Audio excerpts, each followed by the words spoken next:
Yesterday we had a game between two of the powerhouses in the NBA. The Boston Celtics and the Denver Nuggets faced off, and this whole game gave me NBA Finals vibes. These are two teams that not only me, but I think everybody can see in the NBA Finals. The Nuggets has been my pick pretty much since preseason to come out of the West. Obviously, the Timberwolves and the Thunder have been at the top of the standings. Even the Clippers have been climbing the standings this season. And then out East, it's probably going to be Boston or Milwaukee in the finals. So this was kind of like a little preview potentially. It was a really good game, and I think everybody would like to see this for a 7-game series in June. One of the biggest things to come out of this matchup, and we're going to talk about everything that went into this game, but the Boston Celtics have finally lost a home game. You guys can see their record at home this season was 20-0. The Nuggets beat them. They have finally taken a loss. Their record is now 20-1. I was waiting to see. I know they have a lot of tough matchups. They already got some tough wins at home. When they go on the road, you guys can see they're 12-9. So a little bit better than 500. That's honestly really bad. For being 20-0 at home, they should have probably had a better record because their road record is really not that good. And this is something that I've been talking about on this channel in a few videos in the past. If the Celtics can protect their home court in the NBA playoff, they should be good, right? They should be fine. I know it's the regular season, so it's not exactly the same, but this is a good sign because last year the Celtics kind of struggled to protect home court. They went deep into a lot of different playoff series. This is a chart that I've showed in the past when we've talked about the Celtics and them just dominating at home. You guys can see they have now fallen. They were number one, obviously, because nobody's ever been undefeated at home and gone 41-0 in an entire season. This is win percentage though, so it's a little bit different than straight up record.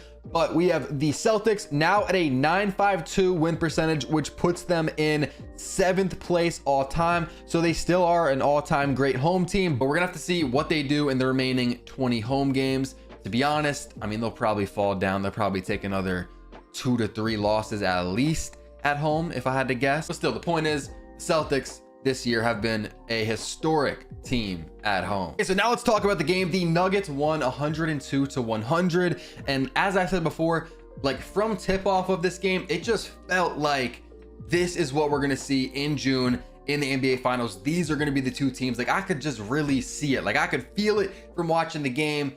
And I mean, I almost want to lock a bet on it, but I'm not going to because that's a little OD. That's a little crazy. But let me know in the comments, like if you watch this game, did you get the NBA Finals vibes from this game? And also, if not, who do you think is going to be in the finals? I'm not saying this is my finals matchup, but I would absolutely not be surprised at all if this was what was to happen. So to start the game, Jokic went off. I think he had like 15 points in the first quarter. And then also for the Celtics, Porzingis, who finished with 21 points. He had also like 15 points in the first quarter. I think Porzingis and Jokic, it was like the battle of the bigs to start this game.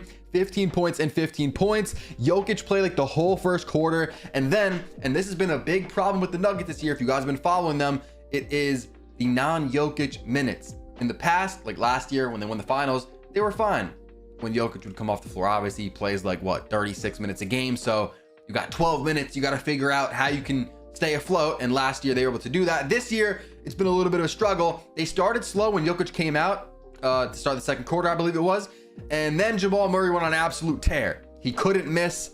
He was taking a bunch of middies. I think he hit a 3. Yeah, he hit a step back 3 on like the left wing. When Jamal Murray's on, he's one of those players that is like one of the hottest in the entire NBA. We kind of saw that last night in one of the biggest games, if not the biggest game of the season for the Denver Nuggets. Like this is actually huge because they went into Boston. Like it's not like it's a home game. If it's a home game and they beat the Celtics, that's a different story. They went into Boston, 20-0 record at home for the Celtics, and the Nuggets came out with a big win. Jokic with 34 points, Jamal Murray with 35. Nobody else on the Nuggets really did anything. MPJ had 13, as you guys can see. Peyton Watson off the bench, 9 points. He's been having a really low-key underrated season off the bench, just giving solid, you know, role player production in his limited minutes. The Nuggets won. They look great, but to be honest, that's not what I really want to talk about. Now, what I really want to talk about is more so on the Celtics side. And I actually wrote it down because I was probably just going to forget the exact time and score and all that. So when there was 2 minutes left, I think it was like 2:10, 2:15 left in the game, the Nuggets were up 101-98. Jaylen Brown was at the free throw line. What happened? Jaylen Brown missed 2 free throws. You can't do that. You got to hit at least one, right? You got to hit at least one in a clutch moment, in a big game like that. To be honest, you really got to hit both free throws. He misses both, but the Celtics got the offensive rebound somehow. I don't know who got it, but the Celtics got the offensive rebound. They throw it out to Jaylen Brown for a 3. Redemption. He misses. So Jaylen Brown not only missed 2 clutch free throws, but then a 3-pointer. And I'm mainly talking about Jaylen Brown here, but I think they got another, well, I know they got another offensive rebound. And then Derek White missed a 3. So it was just a very non-clutch performance for the Celtics down the stretch. And then in like the last minute, Jason Tatum closed the game really weird. He drove in on this one play with maybe, I don't know, 20 seconds left, kind of on like a triple team, and just kind of threw up a layup. It had no chance of really going in. That was a bad take. And then they got the ball back 102-100. They had the final possession. They inbounded to Tatum and he takes a crazy shot. Obviously, if it would have went in, that would be a different story, because if a crazy shot goes in, you look like you're just a star. You're just a beast, like that Dame shot on Paul George in the playoffs. We know that. Like if he would have missed that, everyone would be calling him insane and saying, what are you doing? It's just not really a great shot. I mean, I guess it is for Dame because it worked out, but you know what I'm saying? It was one of those where Tatum, he shot like this turnaround fadeaway, heavily contested shot, and just kind of like, he didn't even hit the rim. I don't think. Like Tatum just closed the game weird. Jaylen Brown wasn't clutch. And to be honest, someone who's been very bad, and we're going to talk about it more in a second, Derek White played pretty good. He gave you 24 points, which he's been slumping lately. Let's talk more about that. So what do the Boston Celtics need to go in their favor? What do they need to do to make it back to another NBA Finals? Now, in my opinion, this is a lot more about the role players, for me at least.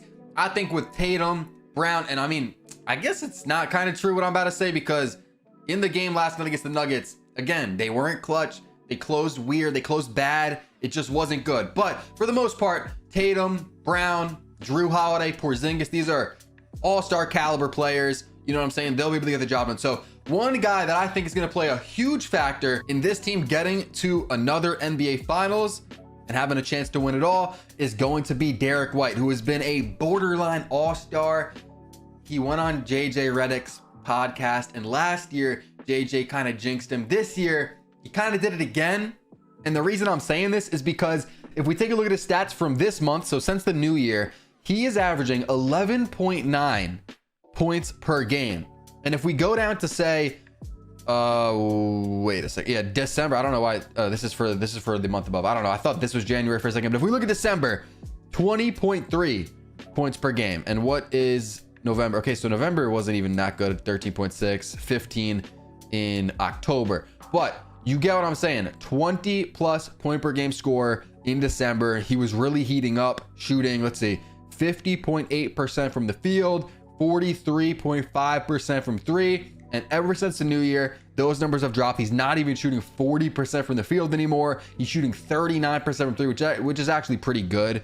But that number did drop by 4%. And in my opinion, a big reason as to why the Celtics are the #1 team in the NBA, and also why they were undefeated at home this year, going 20-0 to start, is because of Derek White. Now, obviously, he's not the sole reason. He's not the leader of this team. They're not getting here without Jason Tatum. But with Derek White's play, especially in December, that's a big reason as to why they're dominating so much. And then the second piece, in my opinion, is their bench play. So we got Sam Hauser, who, and the 3 guys that I'm about to mention are all, in my opinion, not players you get excited about, but this year they've kind of proven that like they're actually pretty solid. Like they've been kind of exceeding expectations. And so I think it's going to be a big test. Can they continue to do that for the rest of the season? But not only the rest of the season, the playoffs. The Celtics are a team that haven't been going too deep into their bench. They're going to give a lot of minutes to Al Horford off the bench, and then they give minutes to Sam Hauser, Peyton Pritchard, who's also been very solid in his minutes, and then a Luke Kornet. So let me know what y'all think. Can Sam Hauser, Peyton Pritchard, and Luke Kornet continue to give them solid minutes off the bench? Because they're going to need it. And another thing is, do the Celtics make a trade? Because this bench is not great. Obviously, Al Horford is solid. Sam Hauser, Peyton Pritchard, and Luke Kornet have been getting the job done. But is this going to last? I think it's safe to not make a move and run with this in the playoffs. I think it could work. I think they could win a finals ring with this type of bench, just because their starters are so loaded. Like, their starting five is insane, and even the bench like is okay. But what they could do is trade for a player like Bruce Brown, who is potentially back in trade rumors. I know the Lakers potentially could get him. Bruce Brown, or that type of a player off the bench who can really get you some buckets when, say, Tatum or Brown come out. I know they layer their minutes, so there's usually one of them on the floor at all times. That could be interesting if the Celtics want to seek a trade for someone of that caliber. And if the Nuggets want to make it to the finals, well, first off, the West is loaded. Well, I don't even know if the West is loaded, but the East is loaded too. There's a lot of good teams in the NBA, so it's going to be very tough. But I think with the Nuggets, it comes down to health, because as you guys can see here, and they've been doing this a little bit this year, but I haven't seen it this extreme until this type of a game, which is a big game against the Celtics, obviously. So I wonder if they're going to do something similar to this in the playoffs. The Nuggets, I think it comes down to health, and you guys can see their starting five. Aaron Gordon played 42 minutes. By the way, 2 points is insane for 42 minutes. Aaron Gordon doing some cardio out there. Just had to mention that, but that's not what I'm trying to say. The minutes: 42, 37 for MPJ, 38 for Jokic, 37 for Jamal Murray, 37 for KCP. They pretty much got their starters in the game for the whole time, but they have one of the best starting five, if not the best starting five, in the entire NBA. And I'm not saying talent-wise on paper, but just the way they mesh and the way they work, this starting five is dangerous. We saw that last year when they won the NBA Finals. And the other thing, which I mentioned earlier, is just production in the non-Jokic minutes. Today, they were definitely able to get it done as Jamal Murray went off, 15 for 21, 35 points. But that's going to be a big factor. You know, when Jokic comes out, can you guys stay afloat? We're going to have to keep our eye on that. And whenever we talk about these NBA Finals contender type teams, I always like to look at their offensive rating and their defensive rating. So the Celtics are third with 120.3. The Nuggets are 7th at 118.9. If we look at defensive rating, the Celtics are second. So they're top 3 in both. Again, they're just so loaded, especially defensively. We've talked about it. When this team is going to get into the NBA playoffs and play against some of these best teams, I like their versatility, how they can put Derek White on you. If, say, they're playing a guard, whether it's Dame Lillard or Maxey or whoever, Brunson, you could put White on them. You could put Jaylen Brown on them. You could put Drew Holiday. They got a lot of different things they can do. Then Tatum and Porzingis are obviously solid at defense. So just defensively, they are loaded. The Timberwolves are the best team in the NBA when it comes to defense. And then the Nuggets, if we were to look at defensive rating, they are 12th. And I don't know, the Nuggets are kind of low, and well, not low, but for a contender, I'd like to see them be a little bit higher. But I don't know how to explain it or why I feel this way, but they would be the one team that I'm not nervous about if they were to be low. You know, if we were talking about another team, I don't know, just throw a random team out there like the Bucks, and we looked at the Bucks ratings and we were like, wow, the Bucks are 20th defensively. They're actually 22nd. Like, that's a little bit alarming. Like, I'd like to see them get a little bit better defensively, but the Nuggets are 12th. They're kind of still in the pack, and then they're 7th offensively. They're not too low, but I'm not really worried. I think the Nuggets have a good shot to go back to the NBA Finals. I know it's hard, but I think they can do it. DeJounte Murray ruined the Udonis Haslem ceremony night in Miami. The Heat had a lead late. Like, I was thinking, this is over. Tyler Hero hit a 3 to give them a 4-point lead. Even DeJounte Murray, I think, missed a layup. I think it got blocked out of bounds. Then I think it was Bogdan shot a 3 from the corner. I think he ended up getting free throws, but it was not looking good. And then DeJounte Murray pulled up from pretty much the logo and hit a 3 with 2 seconds left to give the Hawks the win over the Heat. I'm pretty sure this is back-to-back game winners for DeJounte Murray, who is pretty much the headline right now, the top guy when you talk about NBA trade rumors and stuff. He is like the most likely all-star caliber player to be moved now that Siakam is off of the table or whatever, off the board. DeJounte, 22 points, 3 boards, 11 assists. He has been hooping like an all-star caliber player, and he's been hooping like he wants to stay in the A. And wow, Devin Booker gave the Suns 52 points against the Pelicans in their 123-109 win.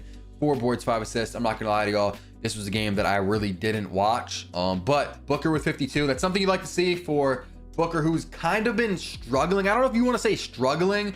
I'm sure his efficiencies are down a little bit, but he has been underperforming, at least to my expectations. I thought he'd be putting up a little bit better numbers. His assist numbers are off the charts though. He's averaging almost 8 assists per game, kind of in that point guard role. But when Beal, KD, and Booker are all out there, this Suns team is very scary. Also, this is going to be interesting because if you guys watched my all-star ballot video, which I think today might be the last day you can vote, but I didn't have Booker in the all-star game. I did the entire thing. I did the bench, the reserves, the wild cards, whatever. I had all of it. I don't have Booker because it's just the West is loaded. They need to make the all-star rosters bigger, but I didn't have Booker. Now I wonder, with a 52-point performance, he's already having a solid season. Like, he was probably the first man off my roster.